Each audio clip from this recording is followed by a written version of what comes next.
Bismillahirrahmanirrahim. Assalamualaikum warahmatullahi wabarakatuh. Perkenalkan, nama saya Husain Husairi. Nomor induk mahasiswa 24020804666. Merupakan mahasiswa PPG Transformasi batch 1 di IAIN Palopo yang akan mempersembahkan video praktik pembelajaran uji kinerja di MTS Nurul Falah Sorea. Selamat menyaksikan dan berikut video.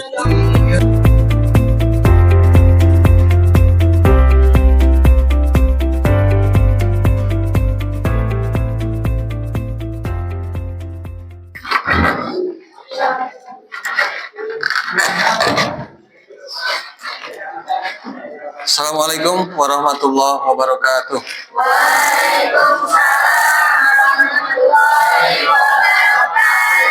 Baik, silakan duduk.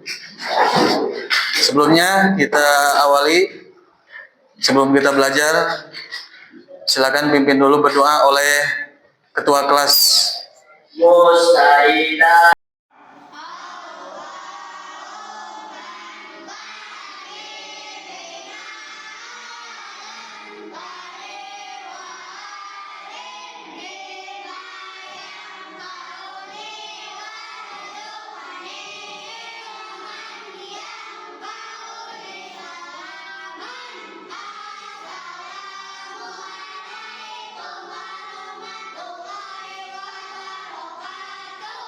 Waalaikumsalam warahmatullahi wabarakatuh. Baik, anak-anak sekalian, sebelumnya Bapak akan absensi terlebih dahulu ya, siapa yang hadir dan tidak hadir.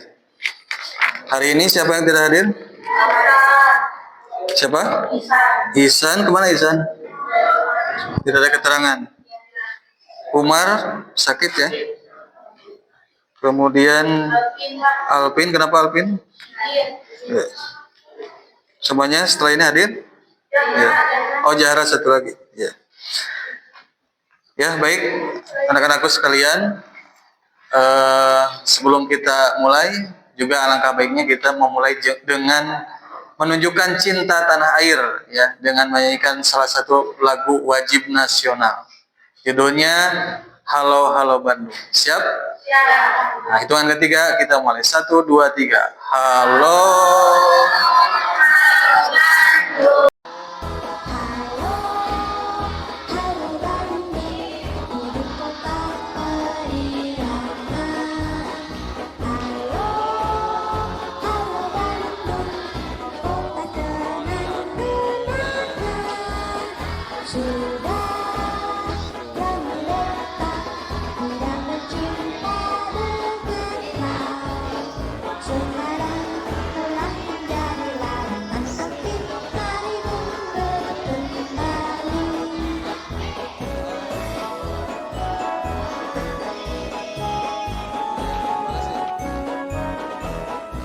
Sudah siap belajar?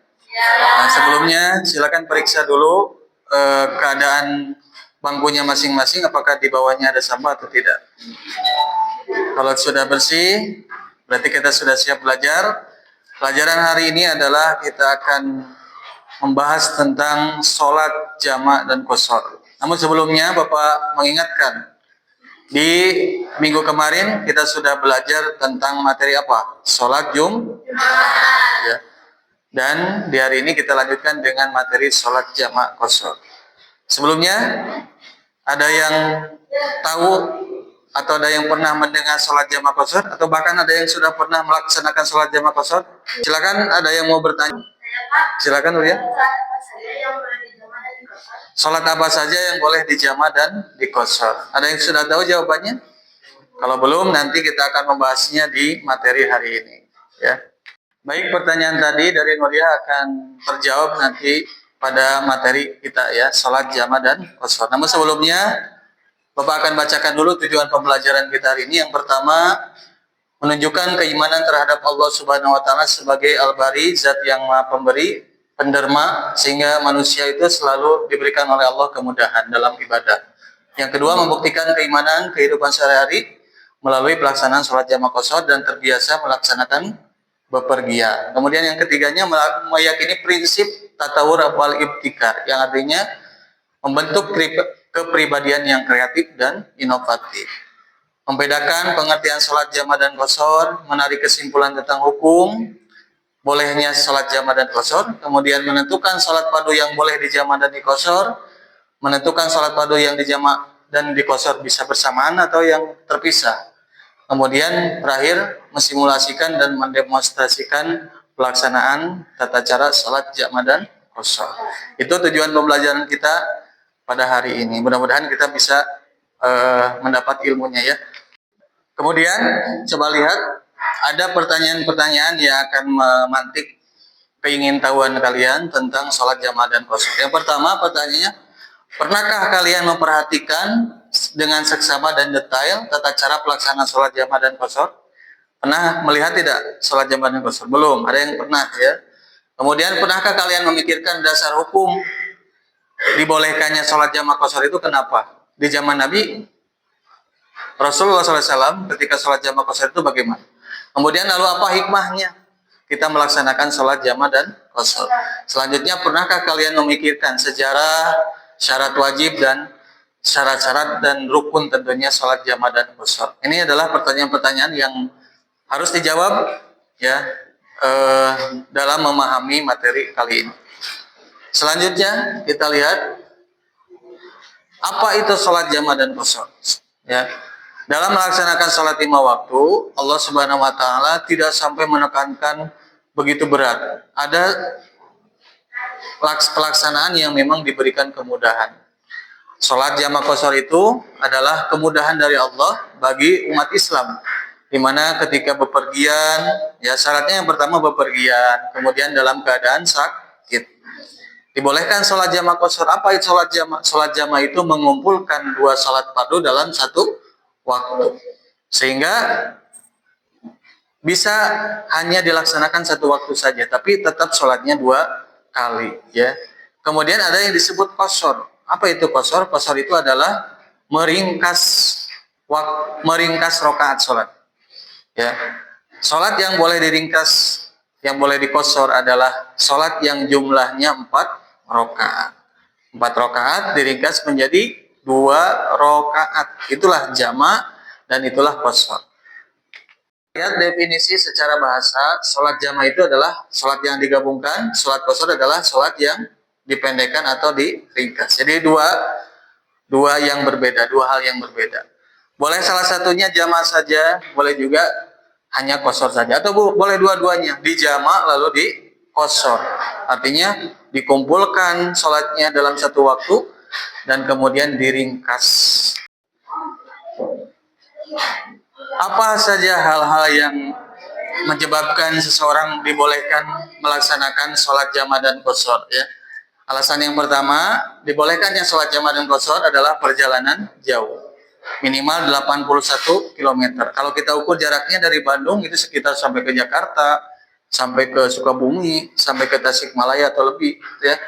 Nah, itu adalah jarak yang diperbolehkan melaksanakan sholat jamaah dan qashar. Kemudian yang kedua adalah keadaan takut, khawatir kalau di perjalanannya terdapat gangguan masalah, bahkan tidak ada masjid, tidak ada tempat sholat. Yang selanjutnya dalam keadaan perang, kalau di situasi perang silakan sholat jamaah qashar. Keadaan sakit, ya, kemudian hujan lebat, bencana, ya, angin topan, itu hal-hal yang bisa menyebabkan sholat kita terganggu. Maka Allah memberikan kemudahan dengan cara adanya sholat jamaah dan qashar. Selanjutnya, sholat jamaah itu terbagi 2. Ya. Ada yang namanya sholat jamaah takdim, kemudian sholat jamaah takdir. Apa itu sholat jamaah takdim?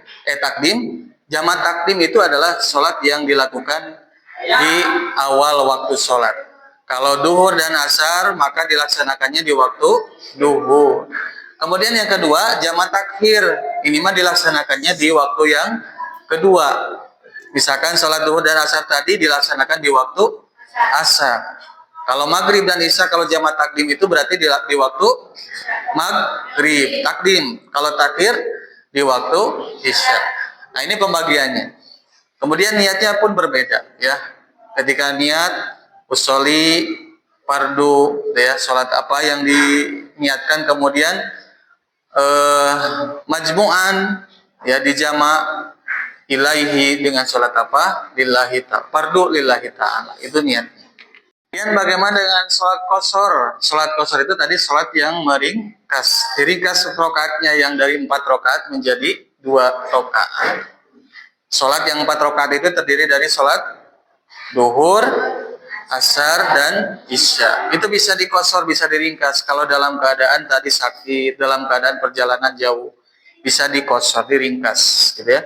Sehingga itu adalah suatu kemudahan. Bagaimana tata caranya? Kita lihat pertama niatnya dulu, kemudian takbiratul ihram, sholat 2 rakaat, kemudian salam. Ya, niatnya seperti biasa kita sholat fardu, namun ditambah dengan qasr. Ya, sebagai artinya kita berniat meringkas sholat tersebut.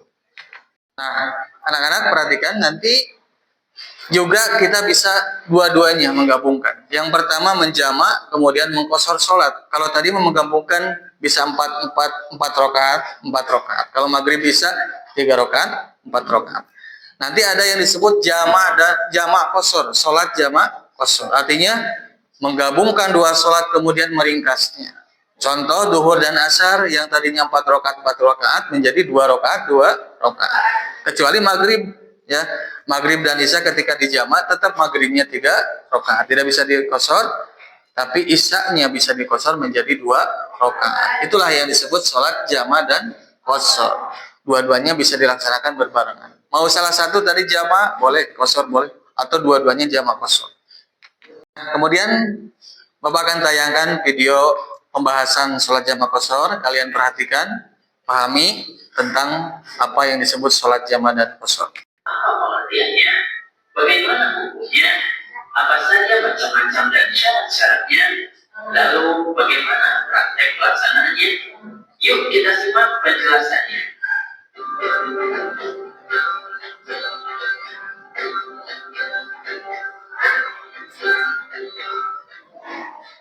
Adik-adik, kalian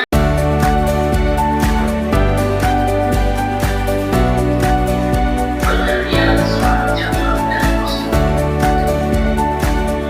Sholat jamak artinya sholat fardu yang boleh dijamak atau dilakukan hanyalah sholat subuh dengan asar, lalu sholat maghrib dengan isya. Itu berarti sholat asar tidak boleh dijamak dengan sholat maghrib. Baik, setelah kalian tadi menyaksikan video pembelajarannya, Bapak akan bentuk kelompok. Kalian menjadi 3 kelompok saja. Kelompok 1 perempuan, kelompok 2 juga perempuan, laki-laki nanti kelompok 3. Silakan berkumpul sesuai kelompoknya masing-masing. Setelah kalian dibagi kelompok, Bapak akan bagikan LKPD, lembaga kerja peserta didik yang akan kalian isi.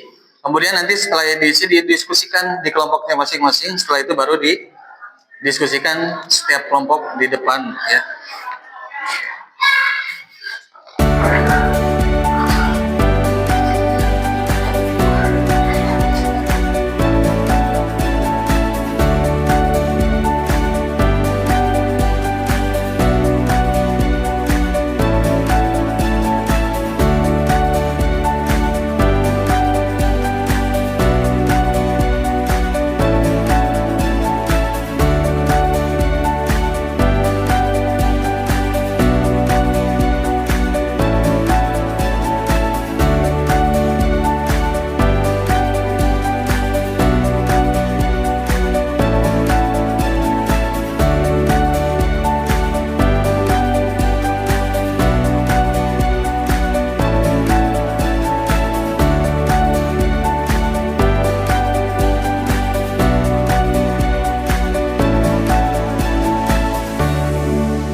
Baik, setelah kalian mengisi LKPD, ya, kemudian mendiskusikannya dengan kelompoknya, sekarang saatnya setiap kelompok maju ke depan, kemudian presentasikan hasil diskusi di kelompoknya masing-masing.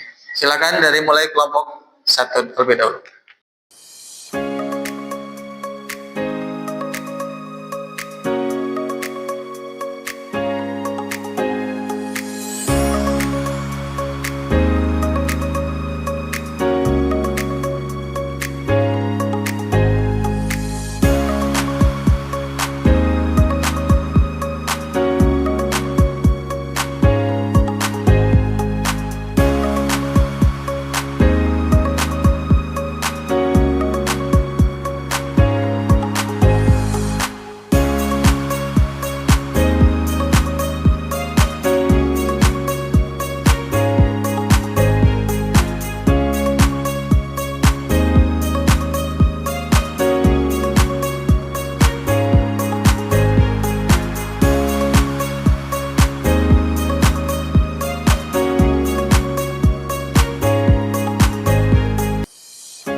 Baik, terima kasih.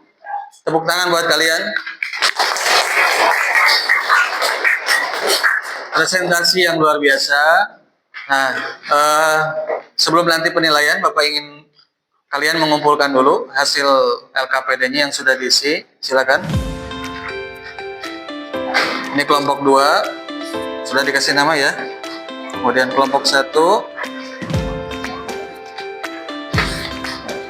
kelompok 3.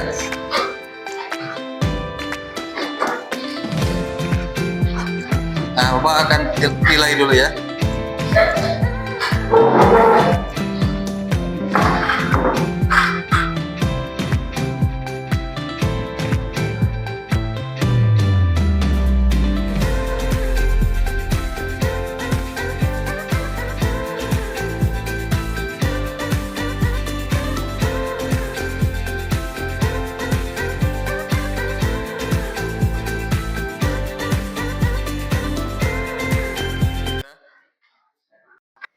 Baik, terima kasih.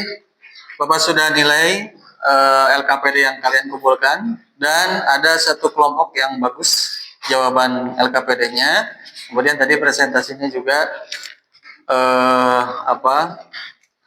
bagus dalam menyampaikannya.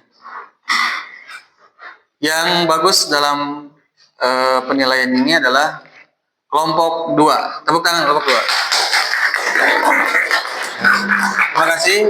Bukan berarti yang lain tidak bagus, namun Bapak menilai adalah yang terbaik di kelas ya, di kelompok ini. Terima kasih. Sekarang ya, selanjutnya Bapak akan sampaikan refleksi dari pembelajaran kita hari ini, bahwasanya Allah itu yang memiliki Asmaul Husna, sifat Al-Barri, yang memberikan kemudahan, penderma. Sehingga dengan adanya sholat jamaah dan qashar itu menandakan kita sebagai umat Islam diberikan kemudahan dalam beribadah, ya, tidak akan berat. Dengan adanya sholat jamaah qashar mudah, ya, bisa diringkas, kemudian bisa dikumpulkan. Yang kedua, meneladani nama Allah yang agung yaitu Al-Bari. Intinya adalah peneladanan terhadap bahwa bagaimana kita selalu belajar memahami, berempati kepada semua orang. Allah empati kepada umatnya, kepada manusia, kepada umat Islam. Maka kita pun kepada sesama harus berempati. Berempati artinya peduli kepada sesama. Orang lain membutuhkan bantuan, membutuhkan pertolongan, kita bantu. Sebagai tanda kita ini sebagai saudara. Apalagi sesama muslim adalah saudara. Sehingga saling membantu sebagai cerminan wujud bahwa Allah Subhanahu wa taala punya sifat Al-Bari, kita pun harus memiliki sifat yang sama.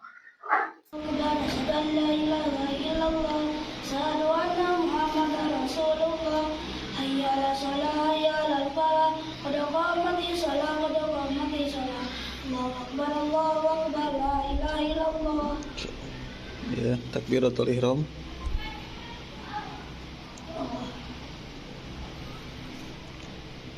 Al-Fatihahnya keraskan, Lan.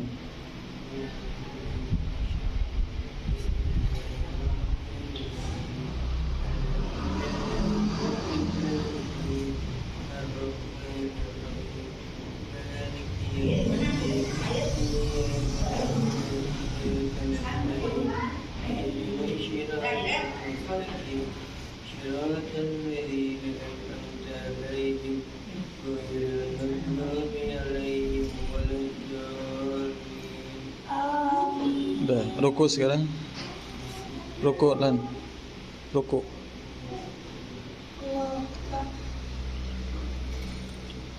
Terus.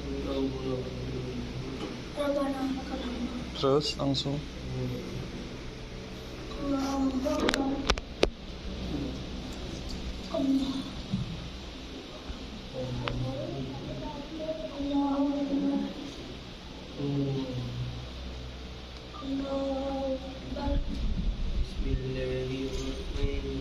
Udah, langsung ruku lagi. Ruku.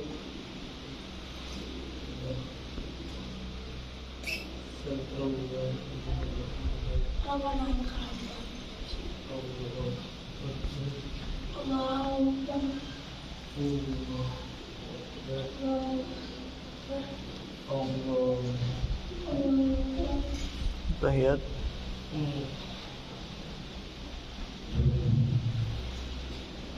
Salam.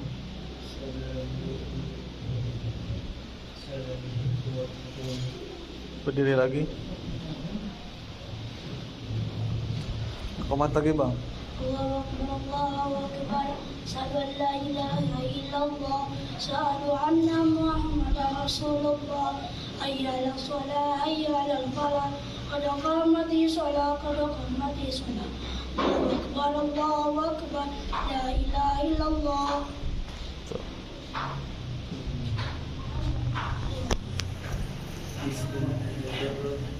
Udah. Ruku. Sami Allah. Terus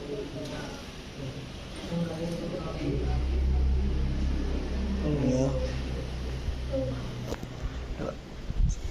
Sampai salam. Nanti giliran ke dia. Salam. Iya.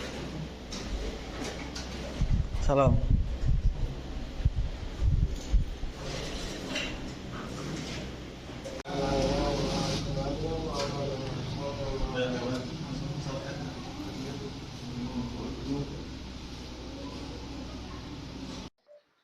Nah, kemudian sebelum Bapak simpulkan, Bapak akan menanyakan pertanyaan ya.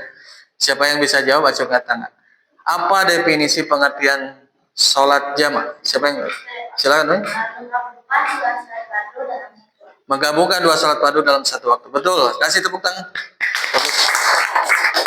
Pertanyaan kedua, apa itu sholat qashar? Siapa yang bisa? Ya. Meringkas sholat fardu. Betul. Kasih tepuk tangan. Pertanyaan ketiga yang terakhir, ya. Surat apa yang menjelaskan tentang sholat jamaah? Ya. An-Nisa ayat 101. Betul, An-Nisa ayat 101. Anak-anakku, kesimpulan dari pembelajaran kita hari ini adalah bahwasanya sholat jamaah adalah menggabungkan dua sholat fardu dalam satu waktu. Kemudian ada yang disebut sholat qashar, meringkas sholat yang jumlahnya 4 rakaat menjadi 2. Caranya sholat jamaah itu ada dua, ada jamaah takdim dan jamaah takhir. Ya, kalau jamaah takdim dilaksanakan di waktu yang pertama, takhir dilaksanakan di waktu yang kedua. Kemudian hukum atau dasar hukum sholat jamaah itu ada dalam surat An-Nisa ayat 101 tadi betul. Kemudian Islam memudahkan, meringankan dalam beribadah sebagai tanda bahwa Allah Subhanahu wa taala memiliki sifat al-bari tadi, penderma. Yang terakhir Rasulullah SAW melaksanakan sholat jamaah saat akan melakukan perjalanan jauh. Dulu Nabi kita Nabi Muhammad SAW ketika mau sholat, ketika sekitar jam 11 jauh dari sholat duhur, nanti ketika perjalanannya beliau melaksanakan sholat jamaah takhir, artinya duhurnya di waktu asar. Tapi ketika mau adzan duhur, saat akan duhur ya, beliau menjamaknya jamaah takdim, duhur dulu dan asar, lalu kemudian bepergian jauh. Itu cara Nabi yang beliau laksanakan ya sebagai sunnah. Itu saja ya pembelajaran yang bisa Bapak sampaikan. Di minggu depan ya kita akan membahas tentang sholat sunnah muakkad dan ghair muakkad. Ya, jadi persiapkan baca-baca di rumah, kemudian nanti kita akan mempelajarinya, berdiskusi, kemudian mempresentasikan seperti tadi. Ya, ada pertanyaan? Tidak ada. Mudah-mudahan materi kita di hari ini bermanfaat bagi kalian, menjadi ilmu dan bisa dilaksanakan, dipraktikkan dalam kehidupan sehari-hari. Terima kasih. Bapak tutup dengan wassalamualaikum warahmatullahi wabarakatuh. Waalaikumsalam warahmatullahi wabarakatuh. Baik, sebelum kita akhiri, silakan kepada ketua kelas untuk memimpin doa.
Waalaikumsalam warahmatullahi wabarakatuh.